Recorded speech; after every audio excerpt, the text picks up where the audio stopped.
Le Burkina Faso est à la croisée des chemins face à l'insécurité grandissante.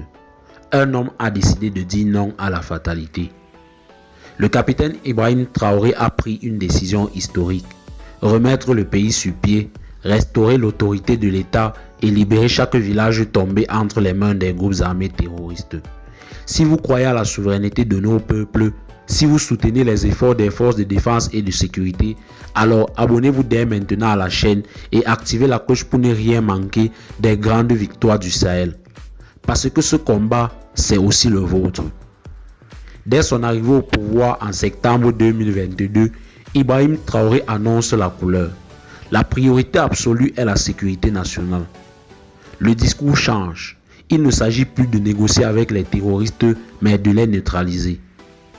Il lance alors une réorganisation des forces de défense et de sécurité avec une chaîne de commandement plus efficace et une meilleure coordination avec les populations locales. Une autre décision historique, l'appel massif à la mobilisation des jeunes burkinabés. C'est ainsi que naît la montée en puissance des volontaires pour la défense de la patrie. Des milliers de jeunes s'enrôlent bénévolement pour défendre leur village, leur famille, leur avenir. L'État burkinabé leur fournit des équipements de formation et surtout une reconnaissance totale. Car pour Ibrahim Traoré, ces volontaires sont les héros du quotidien. Le capitaine Ibrahim Traoré n'a pas seulement misé sur l'humain. Il a également lancé un vaste programme de réarmement et d'acquisition de matériel militaire moderne. Drones de surveillance, blindés, armes lourdes, centres de commandement mobile, le Burkina Faso commence à se doter d'une capacité de réponse rapide et ciblée.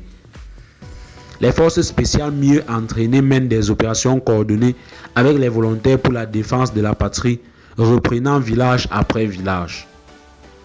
En moins de 2 ans, plusieurs localités ont été libérées.